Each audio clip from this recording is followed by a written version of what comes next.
Alright. Good morning po to everyone. Happy Wednesday. Alright. Sana po ay nasa maayos na kalagayan ang lahat ngayon. So, ayan, I am very grateful and honored po to be here with you virtually to share my this humble presentation about the fundamentals of technical writing. So, I just want to inform you first that this lecture po was recorded a day before this exact day because I've been worried na baka magkaroon ng technical glitches, kapag nag-live lecture po ako, especially na andito po ako ngayon sa Tareos.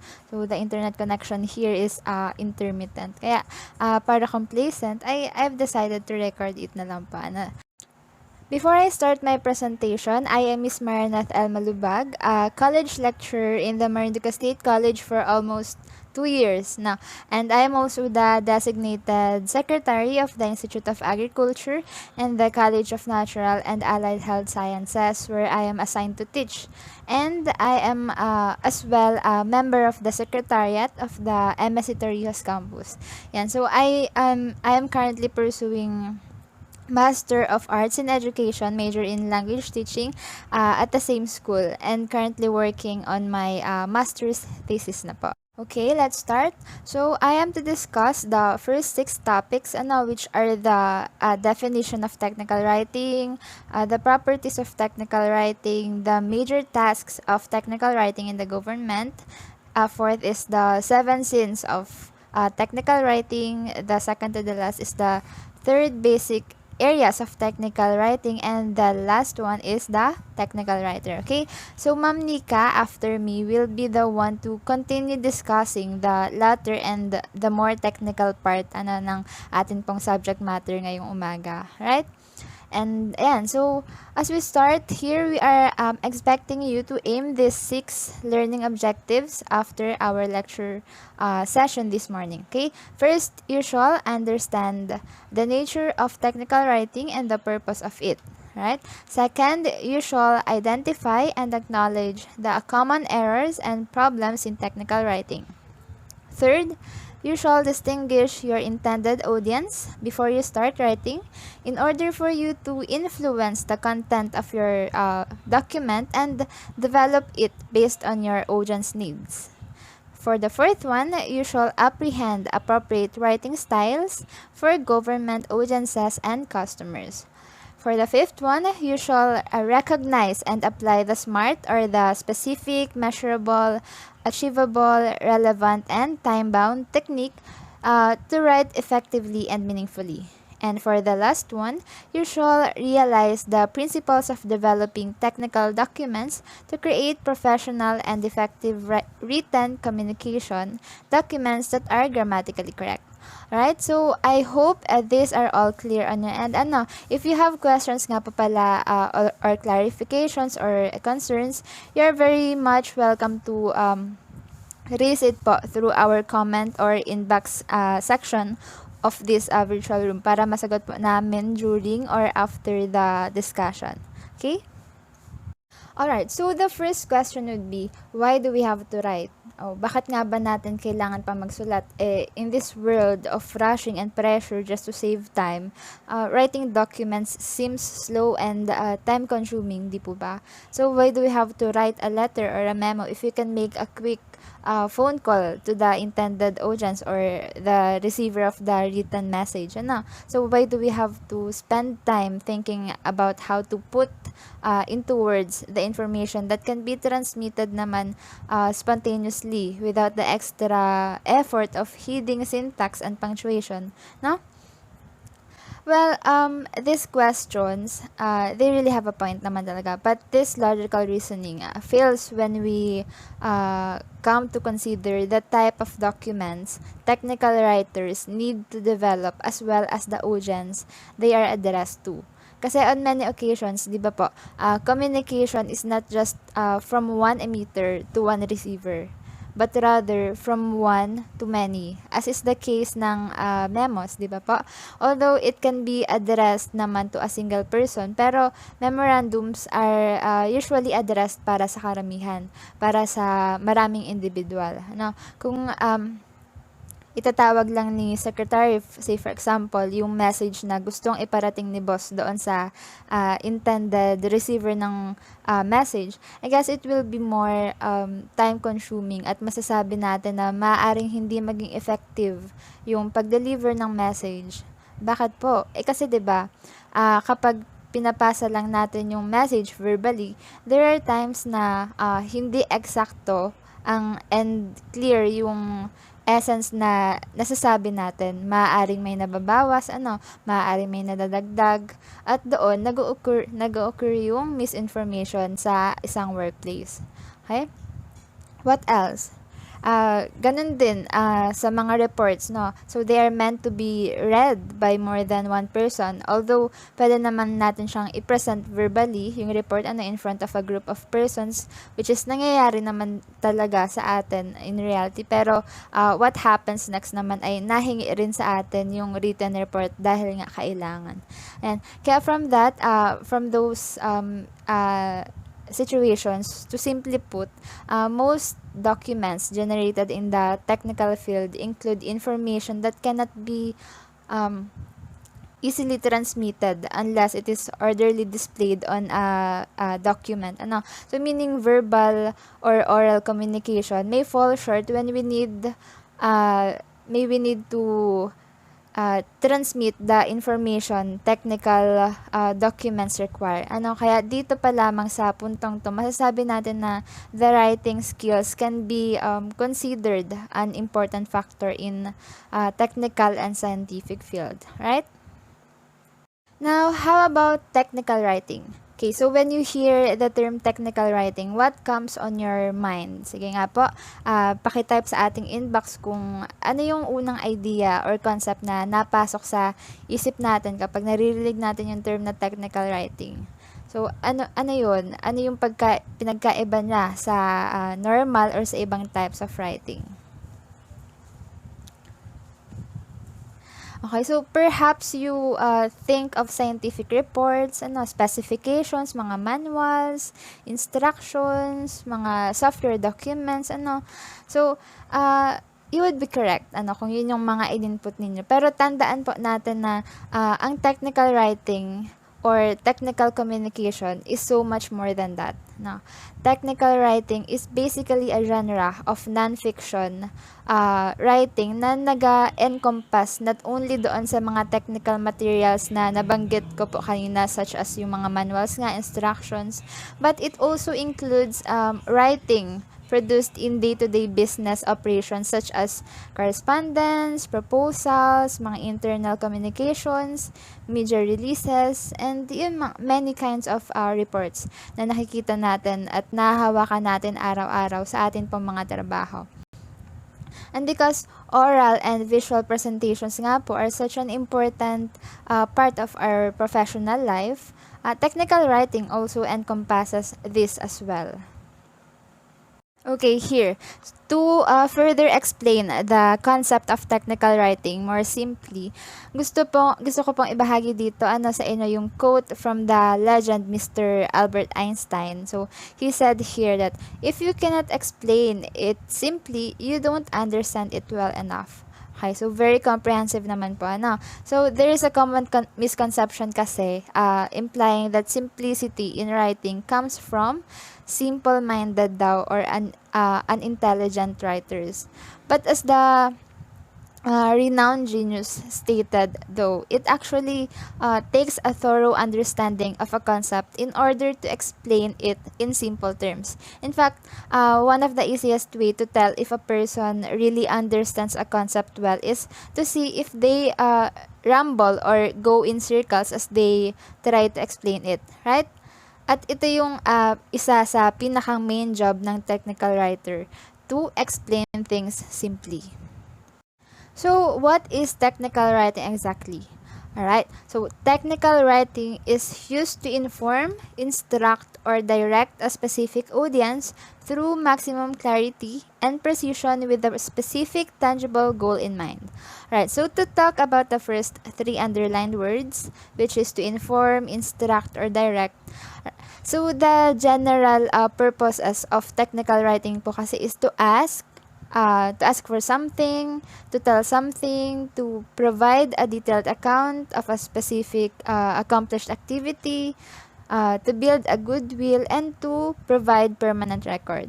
At mape-perform lang yung mga yun, yung mga purpose na yun, through informing, instructing, and or directing. Okay, so you probably have in mind na ng mga examples ng mga technical documents na nag-i-inform, nag-i-instruct at nagda-direct. Ano pa? So later, Ma'am Nika will directly discuss certain examples of technical documents po sa inyo.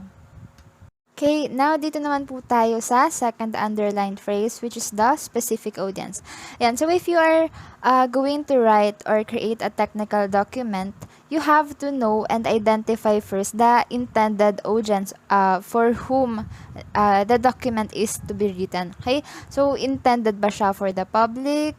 Para ba siya sa audience na hindi knowledgeable sa technical subject? Or is it for the people who are technically skilled at kasamahan mo doon sa field na yon? Yung mga ganun. So, you must have first an idea who is going to read the document or the material, because it will eventually help you on how you're gonna structure your work, and what kind of language you will use, ano? So what information you will include, and how you will approach the subject matter in your document. Okay, let me give you an example. Let's say if you are writing in a web page of your department, which is basically for the Filipino citizens that may need information about your department's programs and projects, or may kailangan nila ng basic help and services from you. Then ayun, binisita nila yung inyong web page. No? So with that, you should make sure to explain and input relative and effective topics and keywords thoroughly doon sa web page ninyo para makita ninyo or ng department nyo yung needs ng atin pong mga kababayan na siyang intended audience ng technical document na yon. Okay? And also, to share na rin sa inyo, just a brief sharing.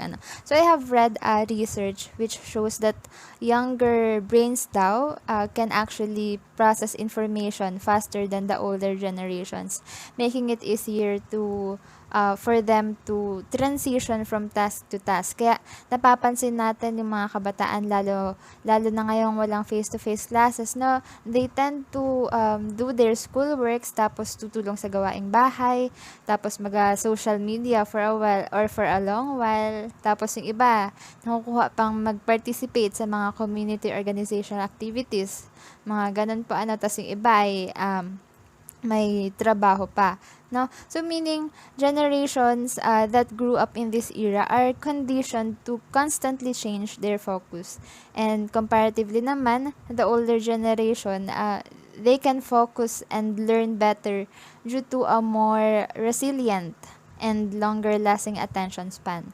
So this information determines on how you will also consider to structure your content depending on the generation you are catering to. Okay? So is it clear? I hope it is. For the third underlined phrase, which is the maximum clarity and precision. Yan, so being in the domain of scientific and technical matters, technical writing is characterized by the use of special vocabulary, and syempre emphasis on the correctness of grammar, spelling, and punctuation. Kasi aside from its factual and technical nature, na-ensure din dapat natin sa technical writing na accurate, brief, and clear yung presentation and organization ng information of ideas to make it easily verifiable and understandable to its target audience. And lastly, again, identifying the purpose of the creation of that particular technical material will also cause you to have a specific tangible goal in mind. Alright, tangible goal siya because you have a better chance of making it specific and measurable. And of course, attainable kung tangible ang goal mo na yun.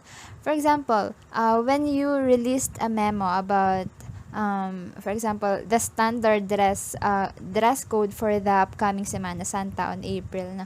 Then your tangible goal is in order for the employees under your management to dress according to the set of the rules abided in the memo.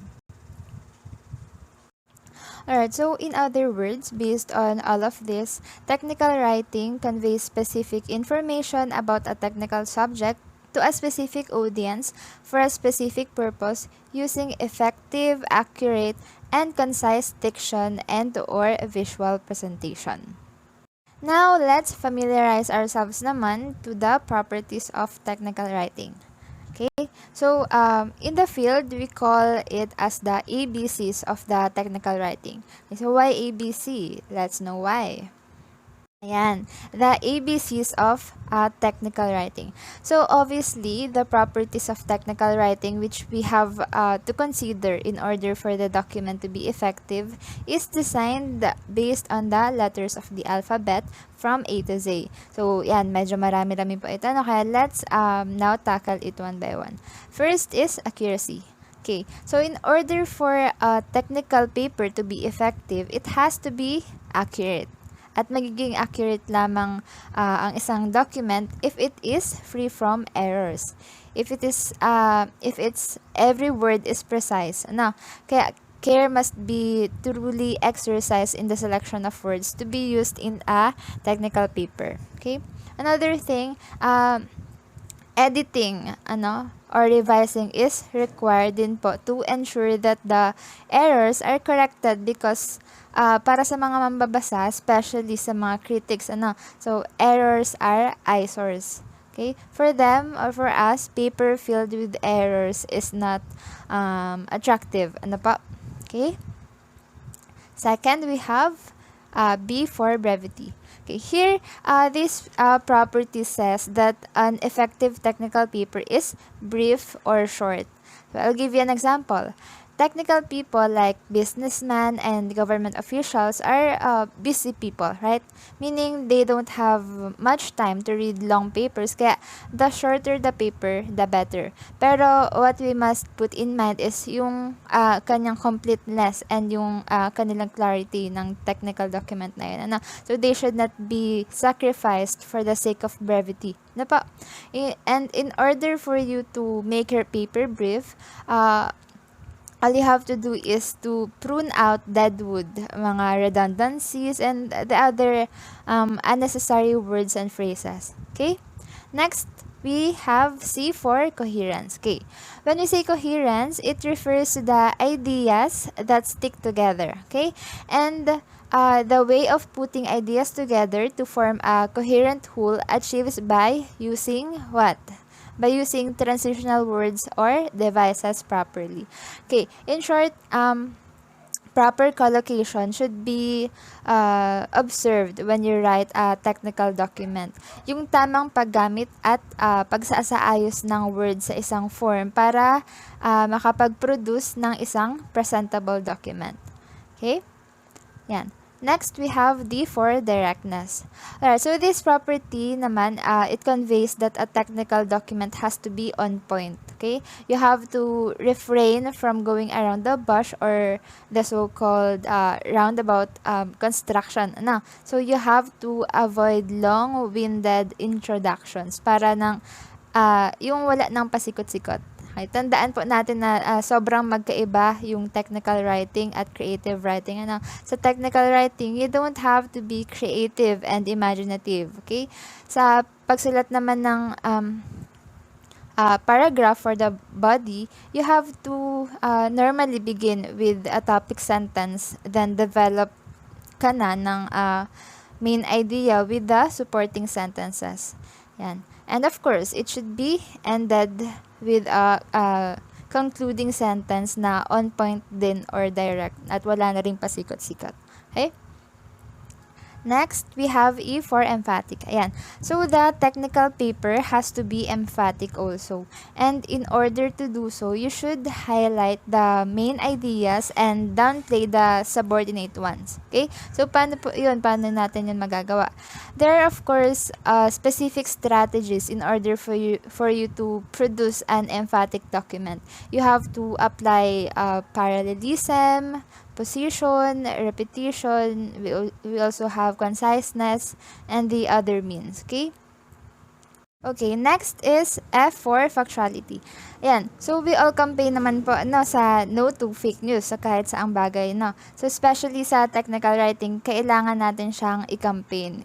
So the technical document has to be factual, meaning the information that it contains should be based on facts, solely on facts. Okay, not on the product of man's imagination, opinion, speculation, hallucination. So yung katotohanan lamang yung dapat nating i-include or ilaman sa ating mga technical documents. Okay, kaya dito pa lamang sa property na ito, mare-reflect agad natin kung gaano kaseryoso at kabigat yung trabaho ng isang technical writer. So, he or she has to prove and test the data first kung fact ba yun, kung tama ba yun. And by doing so, doon palang masasabi kung credible and based on facts ba yung information sa technical paper na ginagawa ng isang technical writer. Okay? Okay, next, we have G for grammaticality. Okay, so as what I've been reiterating all throughout this lecture, proper application of grammar must be observed kasi it will help fulfilling the general purpose of the creation of the technical document. So meaning, it shouldn't violate the grammatical rules on standards or even the correctness of structures in the language. Kung English man yan o Filipino language. Okay? Sa English, may tinatawag tayong subject and verb agreement. So, ayan, dapat ay nag-agree sila sa isa't isa. Gayun din yung agreement between pronouns and antecedent. Okay? Ano pa? May tinatawag rin po tayong syntax rules. So, yun yung rules regarding the structure ng words and phrases sa isang sentence. And of course, the proper or the correct forms of verbs and the other grammatical units. Ayan. So, too broad yung mga nabanggit kong rules na yan kung papag-aralan natin. Kaya we as technical writers, sa kanya-kanyang field natin, we have to familiarize ourselves sa mga yun, para may apply natin sila appropriately kapag nagsusulat tayo. Okay? Yan. Next, we have H for heaviness. Okay, so there should always be a quality of being important or very serious ng technical matter when it comes to technical documents. Okay? Dapat nating observe yun. Alright? Next, we have I for intelligibility. Okay, so this property says that an effective technical paper must be intelligible, meaning the intelligibility of the writer must reflect also on the document he or she is creating. Pero hindi po ito nangangahulugan na porke intelligible ay malalalim na terms yung ating gagamitin sa ating technical document. No, not that. So, even if a technical paper contains technical or scientific terms, it must still be easily understood by the readers. Kasi an effective writer must have a way of making difficult terms easy on the part of the reader. Okay? He or she has to provide pictures, mga drawings, charts, tables, and the other graphic aids to promote reading comprehension. Okay, so kapag gagamit naman si writer ng highfalutin words or jargon, then he or she must keep in mind that the reader's understanding of the written material is of utmost importance. Okay?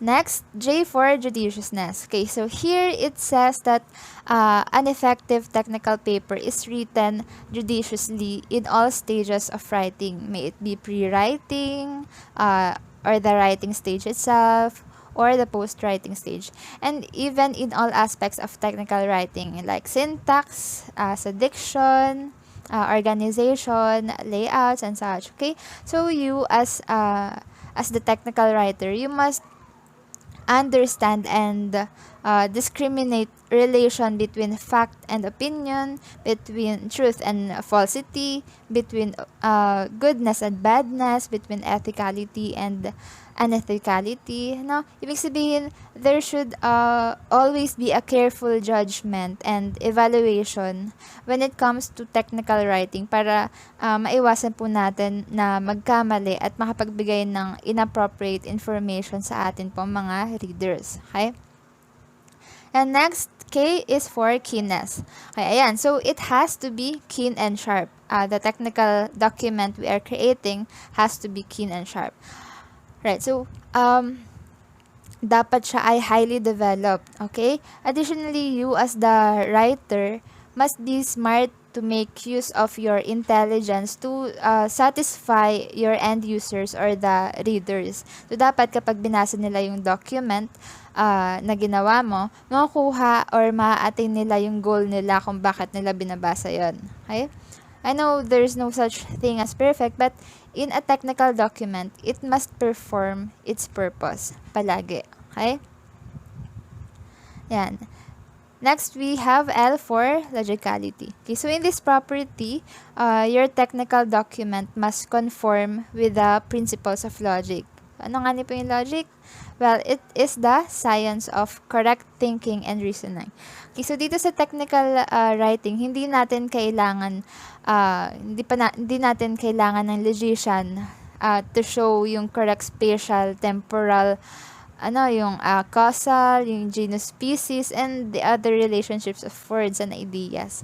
Okay, you, to be an effective technical writer, should perform rational thinking and sound reasoning para mas madaling maintindihan at maunawaan ng audience yung content ng iyong technical document. Okay? We have those skills inside us. We just have to activate them and allow ourselves to be rational and sound sa lahat ng bagay. Okay? Yan. Next, M for mechanical correctness. Okay, so as I've been reiterating, the technical document must be free from errors. It has to be mechanically correct. So kapag sinabi natin mechanical, it conforms with the various rules of mechanism. Ay ano yung nag-involve nga dito? So, mechanics, it involves the use of punctuation marks, spelling, spacing, indentation, what else? Yung capitalization, italicization, margining, the use of numbers in figures and words, the layout of headings, and the likes. Okay, so ayan, marami pa pong kasamahan yun. However, kapag nag-critic naman po ako ng mga technical papers, ang common mechanical errors na naka-encounter ko pa ay yung misspellings, faulty punctuation, comma splices, and of course, yung fused sentence, yung ungrammatical sentence baga na naga-contain ng two or more independent clauses that are not properly connected naman. Yung mga ganun po, okay? In contrast, to correct these errors naman, the technical writer must have an ample knowledge and skills regarding the mechanical rules. Okay? So, dapat ay pahalagahan din natin na malaman yung tungkol dito sa mechanical rules na ito. Okay? Kasi a mechanically correct work is not only presentable, it is also reliable. Lahat naman tayo siguro ay mag-agree na mahirap mag-rely sa isang document na makikitaan natin ng maraming errors. Ano pa? Ayan. Next, N for neutrality. Okay, so another property. So this says that an effective technical paper is neutral and not biased, meaning the document must not favor only one side. Kaya dapat kapag nagsusulat ka, hindi ka dapat partial. Okay? All aspects or facets of the subject matter na sinusulat mo must be considered and taken into account. Malawak dapat at open dapat yung isip natin. Okay? We have to make sure that our document must not discriminate any person, group, or race. So, halimbawa na lang, yung pagiging neutral po natin sa paggamit ng language. Okay? So, when we write, we should keep from offending people. Okay? So, the language we use, for example, must be gender neutral kasi by doing so, you, as a writer, recognizes the potential of all individuals, regardless of their gender, to contribute to the human commonwealth. So, doon, wala tayong ma-offend na reader. Okay? Is it clear? I hope yes. Yan. Kung may tanong po kayo ay erase nyo na lang po sa inbox natin. So, sana ay nakakasunod pa rin po kayo sa aking discussion. Ayan, nasa O na po tayo. O for order. Yan, of course, technical paper must be written in an orderly manner. Kaya the ideas must be sequenced in such a way that they flow smoothly. Okay, so an effective tip here po ay, in order to be efficient, you may use or draft an outline muna to organize your thoughts properly. Okay, so we must not immediately plunge into writing or rough writing without having done pre-writing activities. Okay? Ayan, mag-brainstorming muna tayo, mag-cluster ng ideas, mga ganun. Okay? Another thing na pinapahayag rin dito ay, in order for us to attain a neat output, we must employ yung proper formatting and layouting, syempre. Kung saang part mas presentable at magandang ilagay yung image or yung visual graphics. Okay? We must be mindful rin sa ganun. Okay, next, P for personality. Ayan, so I found this one of the most important properties of technical writing. Bakit? Kasi an effective technical paper should manifest the writer's personality. Like, kung well-written ng isang document, well, that is an index of a writer who is careful and responsible. However, kung ang document naman contains many errors at merong magulong thoughts and ideas at may inappropriate words pa, well, that is an indication of a writer who does not exercise care in his work and obviously lack a sense of responsibility sa kanyang ginagawa. Kaya, masabi natin na it all starts with their personality talaga. Okay? Next property, we have Q for quality. Okay, so here, this property applies to all naman ba ano? So, this says that an effective technical paper is a quality paper. Ay, paano po ba natin masasabi na quality ang isang paper? Well, it is a paper of good quality if it lives up to standards and if it possess only all the positive traits. So, meron dapat siyang substance, no? So, the most essential part of the paper. At dapat wala siyang na-violate na writing principles and rules. Is it clear? Again, there is no such thing as perfect, but in technical writing, it must be good. The document must possess all these properties in order for it to be of quality, effective, and purposeful. So, by that, we satisfy our readers. Okay? So, speaking of satisfying the readers, next is reader friendliness for R. Okay, so to satisfy our readers, we must then create a reader-friendly technical document. So, paano natin yun magagawa? Well, our work must adapt the reader's needs, their interest, and also their level of knowledge. Kaya, as writers, we must know our audience first. Now, we must identify kung sino muna ang ating target audience to make our writings fit sa kanila. Okay? Identifying them first before we start writing is really a must.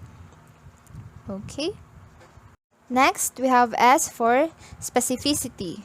Okay, so unlike literary writing, technical writing, as I said earlier, is written by a specific writer to a specific reader for a specific purpose.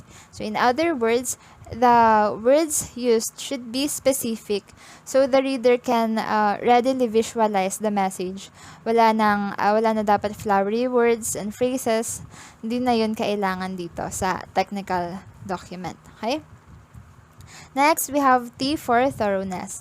Yes, of course. The document must be a complete work. Bago natin siya i-publish, bago natin siya i-present. May it be a letter, a book, a report, a journal, or other forms of technical document. So, dapat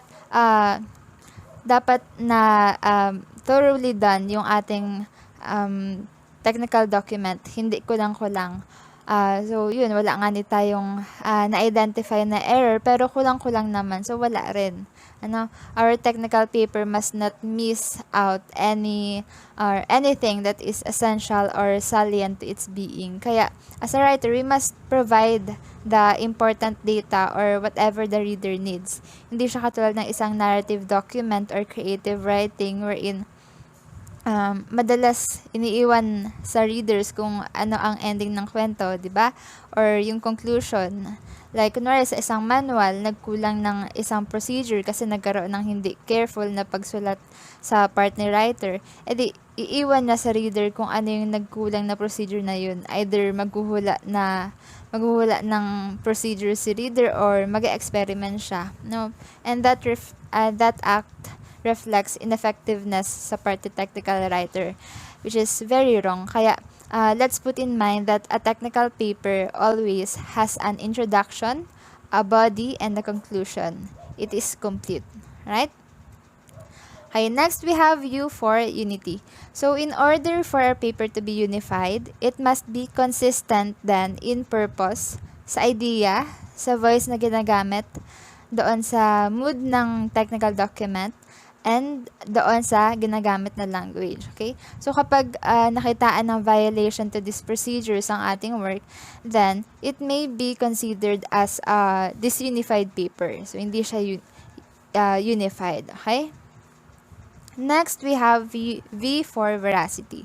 So, just like being factual, our technical paper should not contain lies, but it should present information coming from reliable sources. Unang-una sa lahat, an honest writer does not plagiarize. Okay? Kaya when we borrow words and ideas of other people, we must give proper credit to them by means of pwedeng parenthetical citations o kaya naman ay footnote and yung ating bibliography entries. Okay? So by doing so, hindi ka na pwedeng sabihan na nag-plagiarize ka pag nag-copy ka ng ideas or concept ng ibang tao.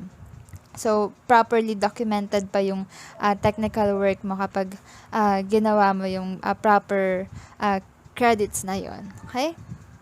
So, fourth to the last, we have W for worth. Okay, so, of course, technical paper has a worth. Kung wala, what is its purpose and function then? No? Kapag binavalid ng readers or ng group of readers yung technical document na yon, so it means na it satisfies the reader's needs for information. Besides, it serves other purpose. Halimbawa, a contract. So, it renders the agreement between or among parties binding. What else? An instructional manual. So, it helps the reader use an equipment optimally. Okay? So, a research paper. It tends to improve life generally. With all that, technical papers have intellectual value. No? They really have intellectual value because of their informativeness. And not only that, they obviously have social, economic, and similar values too. Okay? Yeah, next we have X for X factor. So the X factor here stands for an unknown factor. That factor which makes a paper unique or distinct from other paper. So, to the extent na yun na yung nag-stand out. Yun na yung technical document na yun ang stand out. So, if this property is in your technical work, so madaling ma-recall or matandaan ni reader yung gawa mo for its uniqueness na taglay. Okay, next, second to the last, we have Y for yappiness. Yes, alright, so you all may not be familiar with this now. So the term yappy came from the acronym YUP or YUP, which stands for Young Urban Professional. Okay, so when it comes to technical writing, our technical paper must possess the qualities of a young urban professional, in the sense that it is characterized by newness or freshness para doon sa term na young, modernity para doon sa term na urban, at of course professionalism para doon sa term na professional. So your technical document should possess yappiness. Okay? And finally, zeal. Well, our paper must have zeal.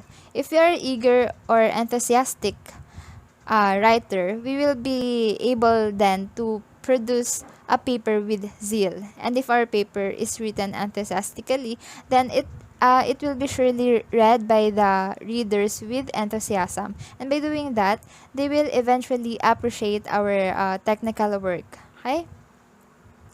Alright, so we are done with the properties of technical writing.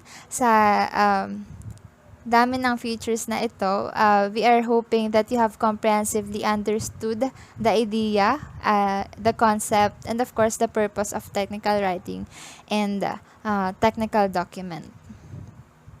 Ayan. Let us now move on to the specific and major tasks of technical writing in the government. Okay?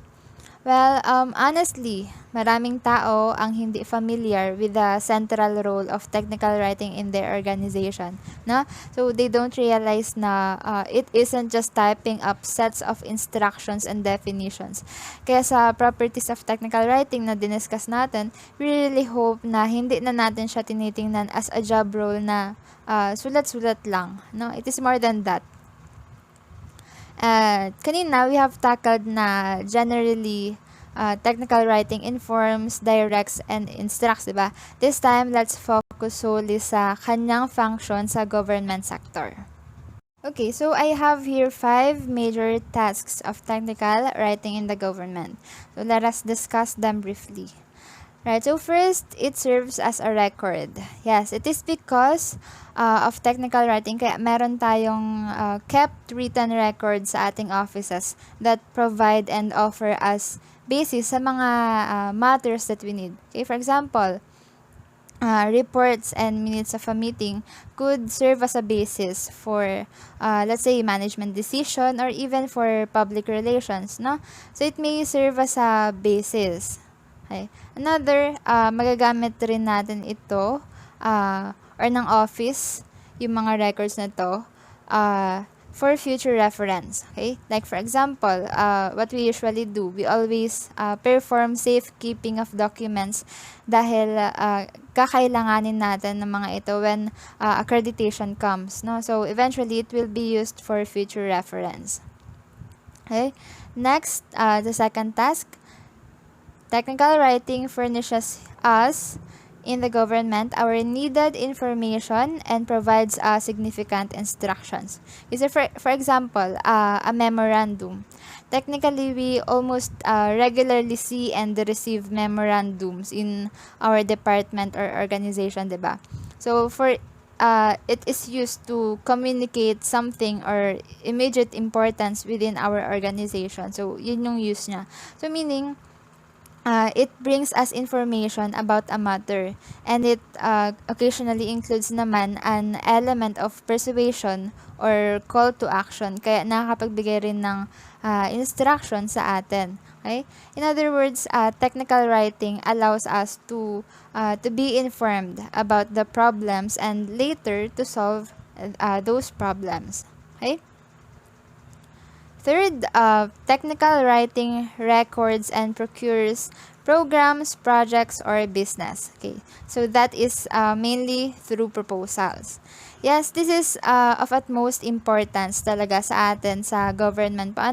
So it is because of these proposals kaya po tayo ay may mga naging programa, ongoing programs, at yung mga may implement pang programs para sa atin pong mga kababayan. No? So, at it is because of effective and efficient technical writers naman kaya may mga proposals na funded and implemented for the public.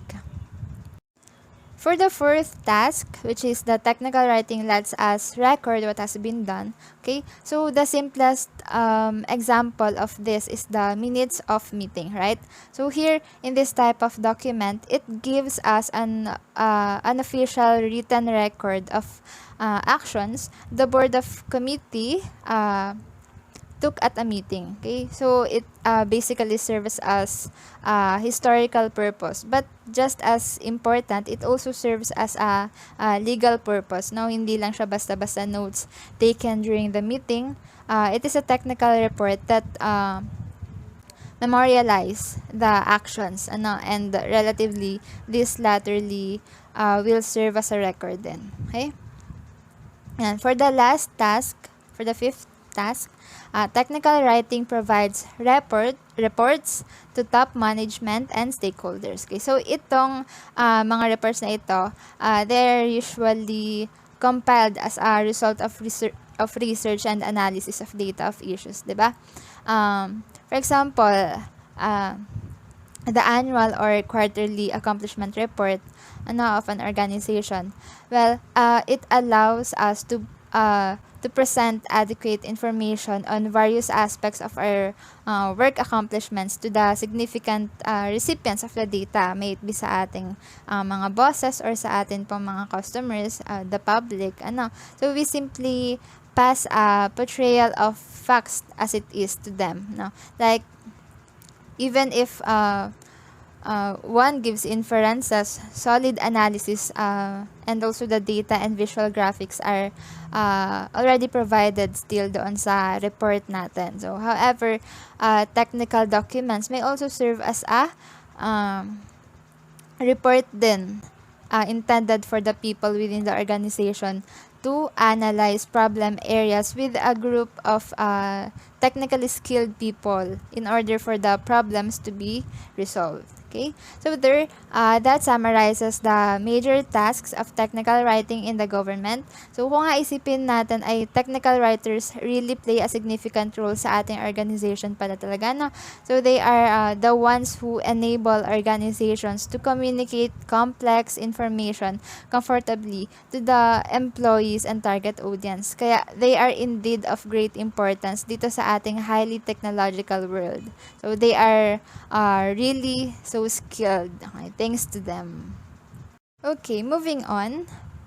Most of us are technical writers at some point or other, even if you don't realize it. Or maybe you just did, after nating madiscuss yung mga naunang topics. So, you may have written a guidance on how to use the new office photocopier, or you may have asked to write a draft of an employee handbook. So if you have made a document that is complex and someone needs to be able to follow and act on it, then it's a technical writing. At ikaw yung technical writer.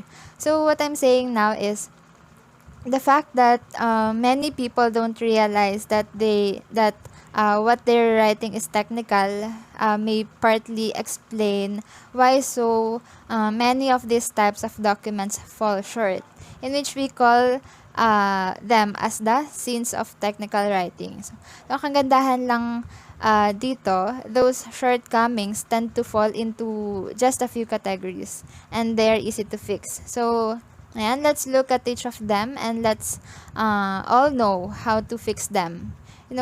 'Di ba, kung gusto nating ituwid yung maling nagagawa natin, we really have to acknowledge first the sins we are doing para malaman at magawa natin yung proper way para maitama yun. Okay, so let's start.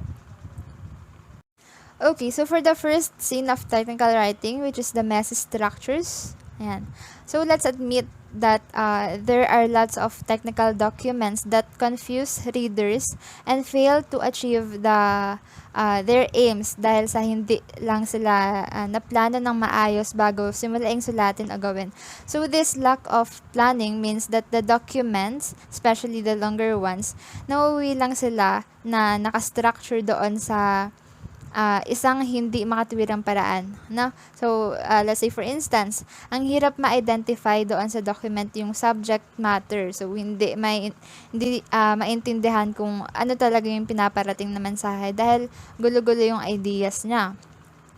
Tapos, sections don't follow naturally from each other pa, and minsan even the cross references are actually a mess. Okay? So talagang a mess structure indeed.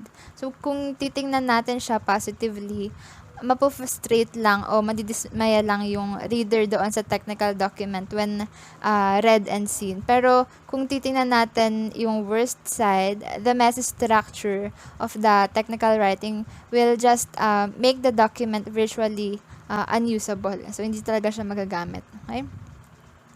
So, in contrast, para maisaayos natin to at maiwasan nating makommit ng ganitong scene, before we begin writing at all, pag-isipan muna natin ng mabuti yung overall layout ng document. Then, let's create a simple outline muna to help us structure the idea appropriately and optimally. Okay, so saka natin sulatin yung text technically. Now, after writing the document, wag natin agad-agad siyang i-publish, no? Before we publish it, we must have it carefully reviewed muna. Okay? Preferably by an editor or by a colleague who will read it closely, na knowledgeable enough to critique a technical document. Kasi by doing so, he or she may suggest improvements to the document structure, especially if you ask them to. Okay? And as a result of that, kapag ginawa natin yan, the structure of the finished document would seem very logical and intuitive to its intended audience then. Okay? Second scene, we have too much jargon. Right. So as we all know, the readers are the ones who will inform us, the technical writers, about the content and style of our technical text. Okay. So kaya it is seriously important talaga to keep our audience in mind all throughout the writing process. Okay. But before that, the term jargon here nga pala, it refers to the language or specialized terms used by a group or a profession. So ito yung mga terminologies that are only understood by people in a certain group. So karaniwang ito yung shorthand or the short and simple way for us to express or refer to something kung gagamitin natin siya sa maayos na pamamaraan. Okay? And so sa kabilang banda, while this language is often useful or necessary for those within the group, it is usually meaningless to the outsiders, no? Yung ating tatawagin outsiders, yung hindi man member ng certain group na yun. So, kaya nabibilang ang paggamit ng too much jargon sa technical writing as a scene. Like, if you are writing something for specialist readers, no? So, some jargon and technical language is fine. It may even be essential talaga. But if you're writing for a general audience or people who actually specialize in a different area, then you should be careful, no? What's familiar and self-evident to you may not be so familiar and evident to them. Diba? Ayan. And with that, at best, jargon risks confusing the audience through wordiness or the use of obscure terms. No, while at worst, it completely defeats the intent of the writer to communicate with clarity. Kaya you should generally avoid using jargon unless you define the words for readers who may not understand them. Kaso nga lang, technical document po yung nagawa natin, kaya we have to produce it simply and on point. Okay? So, how do we fix it? Yan. So, if ito po yung pinapaulit-ulit natin, no? So, we have to identify and visualize our readers sa unang process pa lamang ng ating pagsusulat. Then, let's consider what level and type of technicality in the writing will be appropriate for them and kung ano yung hindi. Okay? Yung mga acronyms that roll off your tongue because you use them every day, like PM, yung private message, G2G, got to go, FYI, for your information. Okay, so, alam ba yun? Alam ba yun ng yung mga target audience? We should be mindful of on that, yung mga acronyms na ganun. And, unless you are sure that your readers will know all the technical terms you plan to use, it's a good idea to include a glossary or a list of abbreviations or pwedeng both at the start of the document.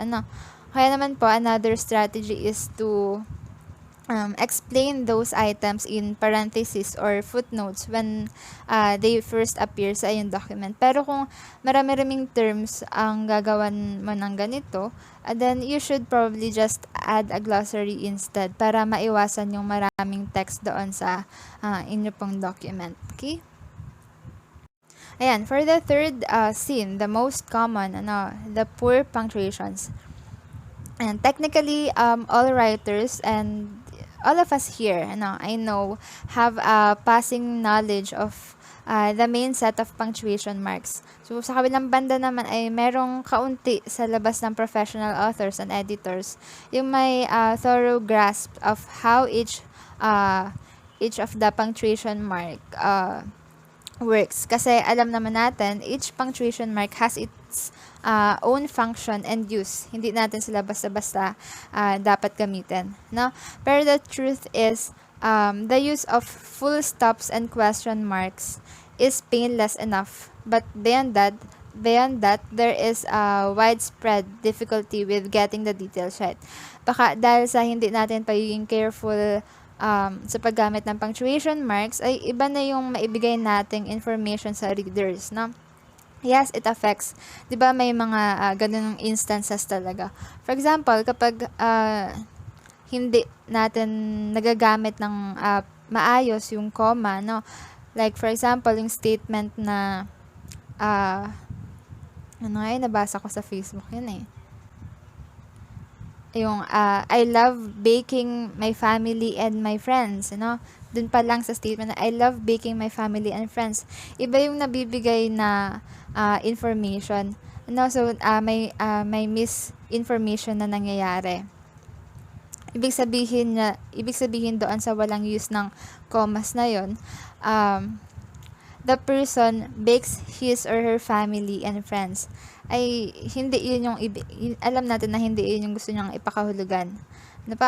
Pero kapag ginamitan naman natin ng commas properly, nagkakaroon siya ng cleared and katanggap-tanggap na mensahe or sense. Like, I love baking my family and my friends. So, ibig sabihin, mahal niya ang pagbe-bake, mahal niya ang family niya, and as well as his or her friends. Okay?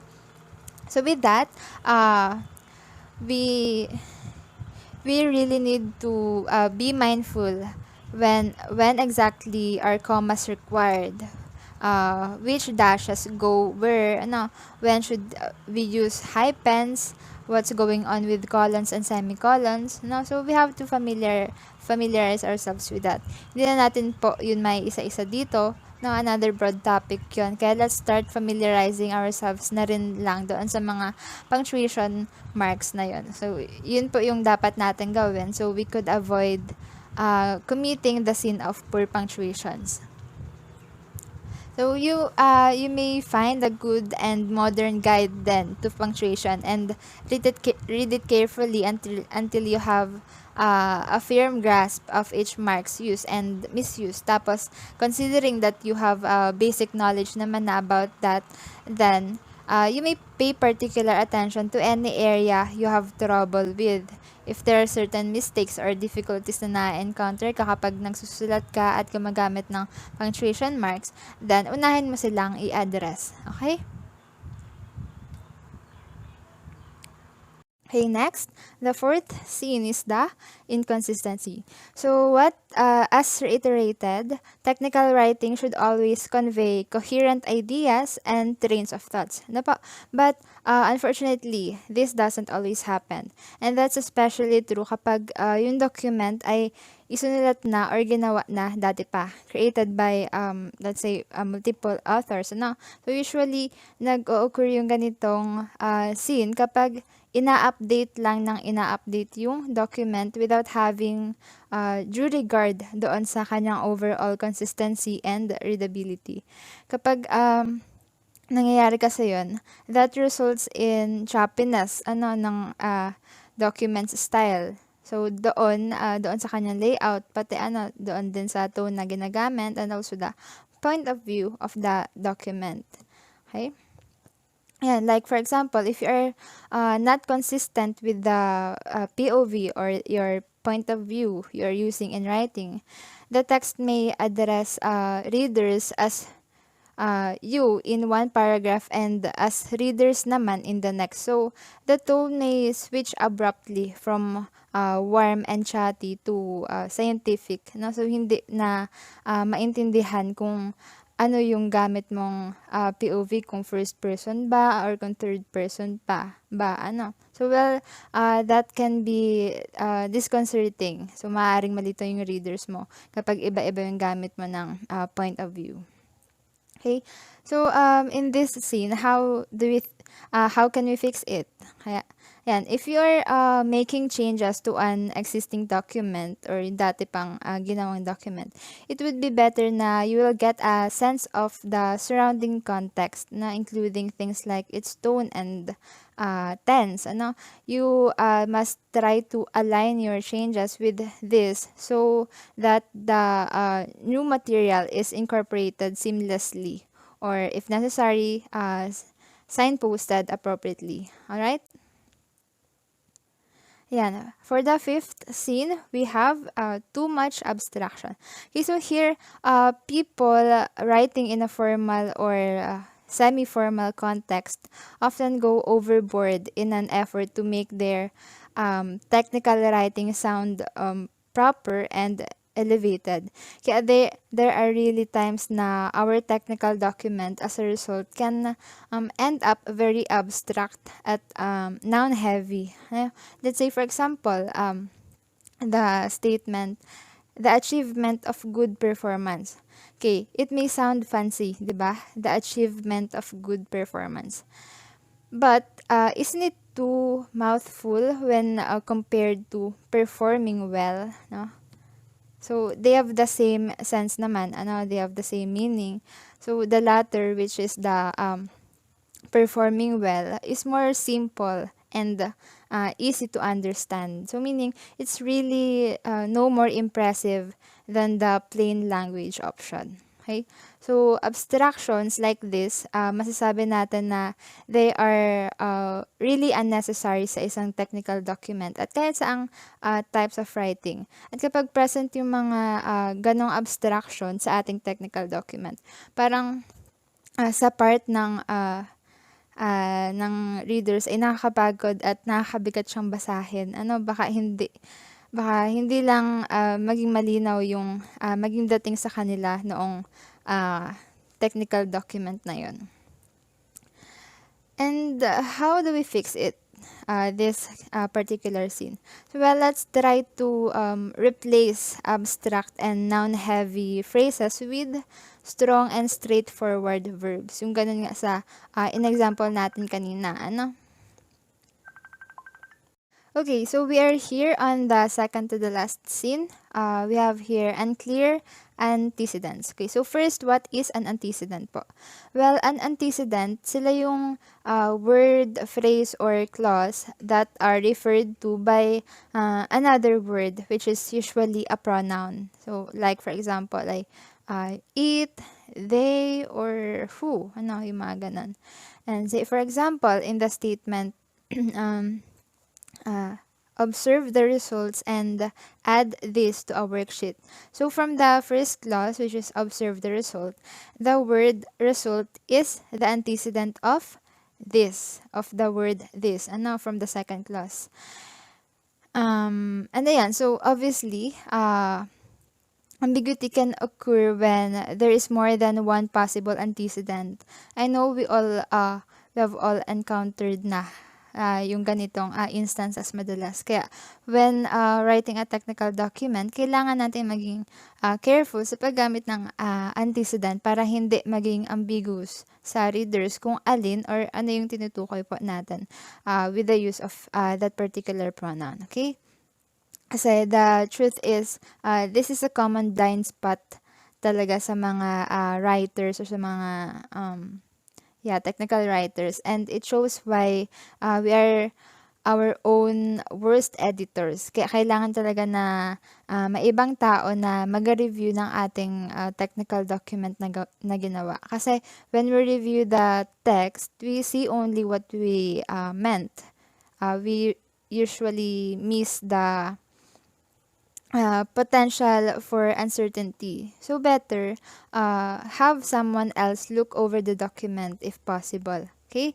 Because a fresh pair of eyes will be more likely to notice problems like this. And it's better to choose someone who is less familiar with what is being described since they are less liable ones na mahulog into the same trap of over familiarity. Clear? Okay, so I hope it is. Okay, so for the last scene in technical writing, we have here the dense presentation. Okay, so as we all know, technical writing can be very technical, unavoidably so. So trying to be or trying to create an on-point and simple technical document, applying plain language as much as possible will help. But even allowing for its stylistic limitations, technical writing can be made much more worse through poor presentation. Like for instance, ay yung long unbroken chunks of text, for example, na they are visually off-putting and hard to follow. So, we should be mindful din dapat sa layout ng ating document. Okay? So, we should plan first on how or where we're going to place the text, yung mga pictures or yung outlines na ating i-incorporate sa ating technical document. Okay? So, ayan, dito sa scene na ito, yung lahat ng nabanggit na mga unang scene ay nakapaloob dito. Kasi it conforms sa overall presentation ng laman ng document. Kaya when those scenes are present in a document, it can actually make a reader's brain shut down sa kakatry at kakasikap na intindihin yung gawa natin na technical document na na-possess itong mga scenes na ito. No? So, ayan. In discussing these 7 scenes, masasabi natin na it's just natural po to struggle with technical writing, especially if you only do it from time to time kapag hindi mo siya sanay gawin. No? Based on my experience, ay malaking challenge talaga ang gumawa ng isang sulatin na dapat ay madaling basahin, no, sa end ng ating mga readers. But thinking about and applying these straightforward tips will benefit your writing experience. At ang mas mahalaga, it will make everything a whole lot clearer and life a lot easier for your readers, and they won't be having hard times reading and trying to understand your technical work, na? Alright, so moving on with the 3 basic areas of technical writing. So gaya na lang sa lahat ng bagay, day in, day out, everything is a process. So same goes sa writing. So it means that technical writing has also steps and methods in order for the technical writer to finish his or her writing. So generally, the technical writing process consists of 3 writing stages or phrases. And they are the pre-writing, writing, and post-writing stages. Okay, so for the first stage, we have here the pre-writing phase. Okay, so it tells us here that before beginning to write, you should invest some time planning what to write and how you will deliver those writings. So now, in order for you to do this, pre-writing includes analyzing your audience and purpose. Okay, so you have to ask yourself first who you are writing to and why. So, kailangan mo munang i-identify kung sino ang magiging reader ng technical document na ginagawa mo at bakit mo ito kailangang sulatin at gawin. For what purpose? Okay? And also it includes considering style and tone you will use. So you have to plan then on how you will transmit the information to the audience. If you plan this well, kasi it will help you better relate to your audience needs, wants, and as well as to their interest. Ano? Kaya if you determine the style and tone you will use, you will be able to make your document more persuasive at the end of the your readers. Okay, and also in this stage, you'll be able to generate your ideas and as well as outline them for better and proper planning. Okay, so meaning you are planning pa lang the content and as well as the organization of your technical document during this first phase. Okay. And next, we have the writing stage. So once you have gathered and organized the information you will use, you'll be able to begin writing your first draft. So at this stage, it is very important to consider the main parts of the text ng technical document you are to write. Yung kanyang paragraph development, yung pagiging coherent nila sa isa't isa, and as well as yung genre conventions, no? So, bale dito, i-implement mo na yung mga plans and yung strategies mo to work out the details and ma-fine-tuning mo na yung iyong thoughts during the pre-writing stage. Okay? At syempre, dito rin natin kailangan i-apply yung ating mga na-discuss kanina, ano? Yung mga properties. So, we should keep them all in mind when writing. Yan. So, for the next and last stage, the post-writing stage. So, this final stage of the writing process involves revising content and organization, checking for grammatical accuracy, editing for style, and proofreading and peer review. Alright, so obviously, these steps will help you spot any inconsistencies in your technical document. But as you revise and consider all these aspects, it may be helpful for you to use representative models as a reference para mas maiayos mo yung iyong technical document.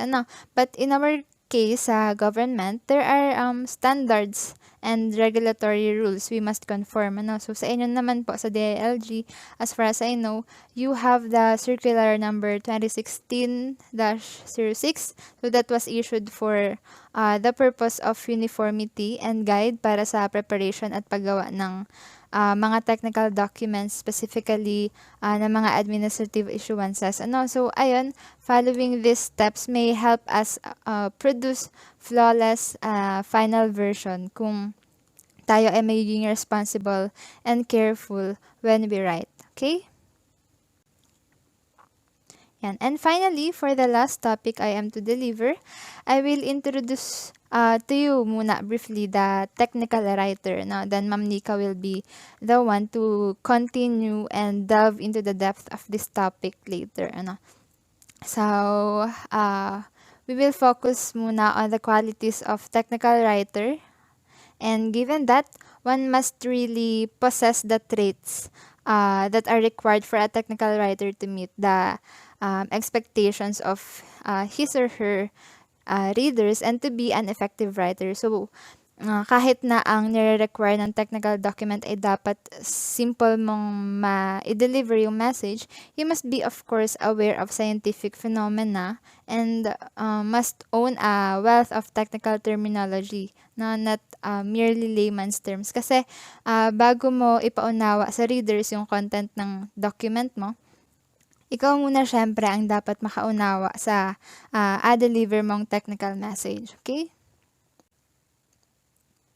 And so here, this writer enumerates the qualities of an effective technical writer in the form of an acrostic. So, yan, here it goes. First, T for technology driven.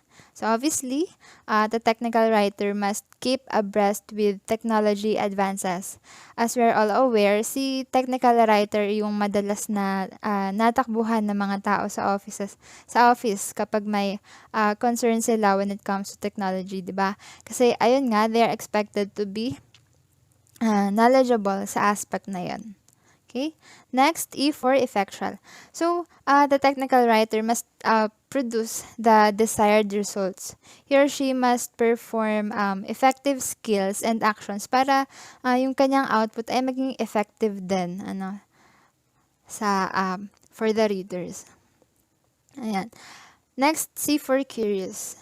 So, the technical writer must be desirous to learn about different things. Okay. Bale, in my case, I major language but I am currently stationed dito sa Institute of Agriculture. So, from the field of language, which is under the arts, bigla akong napunta sa field ng science. So, inaamin ko, I was not knowledgeable sa agriculture back then. Pero since I have to familiarize myself with agriculture, dahil yun kadalasan yung subject matter ng mga ginagawa kong written documents, I've learned to open myself na rin to know more about this field. Yan, so a technical writer must be curious. Yan, next, H for honest. Okay, so as you can observe, some of the qualities here were mentioned and discussed na kanina sa properties na. So, ayan, for the term honest, the technical writer must be honest to tell the truth and, syempre, not resort to plagiarism. Okay? And next, N for neutral. So again, the technical writer must always be objective, impartial, and free from bias. So dapat nalayo na yung feelings niya when writing, and he or she must focus on the goal and purpose on why he or she create that document. Okay? Yeah. I for intelligent. So of course, the technical writer have to be intelligent. He or she must use his wit para ma-deliver clearly yung message na ginagawa ng technical document. Okay? Ayan. C for careful. Okay, paulit-ulit na tayo dito. The technical writer must plan, write, and revise carefully.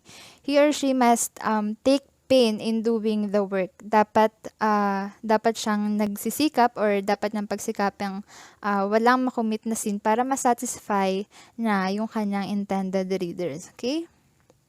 And next, A for active. So it says here that the technical writer must display tireless energy during the course of his or her writing. So well, personally, I agree on this kasi kapag wala kang energy, hindi mo matatapos or magagawa ng maganda and presentable yung document mo. Yan. So next, L for logical. So again, the technical writer must always apply the principles of logic when writing. So she or he has to be a rational thinker and must perform sound reasoning. Okay? Yan. Next, W for workmanly. Yan. Of course, the technical writer must be skillful in technical writing. Yun ang trabaho na kaya wala dapat siyang ibang asahan kundi higit sa lahat ay yung kanyang sarili. Okay? Next, R for resourceful. Ayan, so the technical writer has to make use of primary and secondary sources of information. So pag sinabi ng primary, ano nga po yun? So yun yung information na galing sa isang tao, yung ikaw first hand ang nakarinig doon sa information. May it be galing sa person, sa isang organization, or even sa iyong own experience. Okay? While the secondary sources naman ay it includes the information was from books, periodicals, internet, yung mga ganon. Okay, next, I for interesting. So, just like being active, if you reflect your interest on what you do, you'll be able to arouse then the interest of your reader. So, it reflects. We all know that. Yan. T for thorough. So again, the technical writer has to be thorough to come up with a complete work at hindi yung kulang-kulang sa elements, sa contents, and even sa components. Okay? And second to the last, E for ethical. So this is of significance, ano yung pagiging ethical ng isang technical writer. So he or she should conform from or with the code of professional ethics. But for the technical writers, as far as I know, there is a code of ethics specifically for technical writers. Ano, kaya one must be aware of that muna before performing his or her work para hindi tayo makakommit ng sins of technical writing. Right? And lastly, R for responsible. So, if the technical writer is responsible, then hindi na ma-attain lahat ng qualities na ito na nabanggit. Ano? Technical writers must do their work well without any prodding from others. So, the technical writing, him or herself must be responsible enough. Okay? And now, with all this, the technical writer who considers this acronym or paradigm will produce the effect he or she desires, and syempre will eventually satisfy his or her readers. So to simply put, a technical writer really possess a highly valuable skill for having writing and communication skills na nagawa nilang easier to digest yung mga information that are too complex. No? Kaya they are very essential talaga in running a government offices and or organizations. So malaki ang tulong nila sa office or sa organization to better understand its performance and enhance the public service they offer. Okay? All right. So with that ends my part on this lecture. And again, thank you very much for listening and for having or for letting me share to you my insights on about technical writing. Again, I am Miss Marinette Almalubag po. And now let us have now Ma'am Nika for the second part of the lecture.